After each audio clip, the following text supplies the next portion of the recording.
side of him. What is it like from Brooklyn to where you're at now? Yeah. I moved when I was 9 years old to Las Vegas from Brooklyn. My parents. Why Vegas from Brooklyn? It's a weird story, and I actually just learned some details. So my family, not my parents, but my aunt and uncle, my Uncle Frank, who you remember, he visited you in Brooklyn. My Uncle Frank retired. He was a New York police officer, 20 years. He retired, and he wanted to move to Florida. So they went to Florida, and they put a down payment on a house in Florida, and they were staying with some friends nearby. And out in the backyard, in the pool, was an alligator. And they were like, there's no fucking way we're going to live in this place with alligators. And they lost the deposit on their house, and they decided to move to Vegas instead. Oh, no. Wow. They moved to Vegas, and about a year later, they took my grandparents with them, and we were like, you know what? We need to go be with the family. So we just followed the family out there. It had almost nothing to do with Vegas itself. Amazing. That's awesome. And you got involved with entertainment in Vegas? Kind of, not really. I worked at a clothing store. I delivered pizzas, but there was a guy at the store I worked. I worked at a store called Miller's Outpost. It was like Levi's and stuff, yeah. And this guy worked at the college radio station. I was in high school, and he said, you're funny. You'd be good on the radio. And I thought, I'd love to be on the radio. And he made a call, and he got me in a meeting with the program director. And then they didn't hire me, but they let me do a half-hour interview show on Sunday nights, and I would do the show and go home, and my parents had listened, and they were very excited, and I just really got turned on by the idea that people were listening to a show that I was hosting, and that's when I decided I wanted to be in radio, which is where I started. Wow. Was that before or after ASU? That was before. I was in high school at this time. Oh, really? Then I went to UNLV for a year, and then I went to Arizona State. Which has a great broadcasting program, correct? It does. I wasn't really a part of that, and it didn't really have anything to do with, but yeah, they do have a solid broadcasting program. Yeah. You just had to drive. This is what I want to do. Huh? I just got excited. I just loved it. I didn't even think of it as like, what am I going to do for a living? I just wanted to be on the radio, and I started listening to Howard Stern, and my uncle would send me tapes from New York, and I loved Howard Stern, and I loved David Letterman, and so I just started doing it, and I got fired from my college radio job. I got a job in Phoenix. I got fired from that job. I got a job in Seattle. I got fired from that job.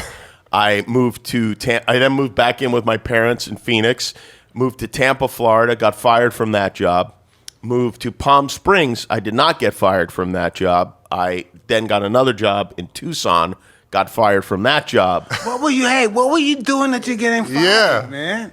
I was doing basically the same stuff that I do now, but it wasn't appreciated. Like, I didn't have any respect for, like, my bosses, and I didn't understand that you had to be diplomatic, and I would make fun of them. I would tape meetings in which they'd yell at us and then play them back on the air the next morning.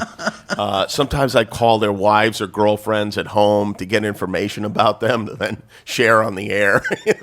I do crazy things. And then I couldn't understand why I'd been fired. But I always thought the boss understood that he was there to be mocked. And that was, what people wanted to hear. You're driving to work. You want to hear some guy fucking with his boss. It's fun. But they never liked it at all. And so I got fired. And then I got a job at K-Rock here in L.A., and I worked there for 5 years. And that's when, living in L.A., being on the radio, I would get phone calls from television producers saying, hey, why don't you come and audition for this or whatever? And it never really occurred to me that I might be on television, but I just did it because I wanted to make extra money.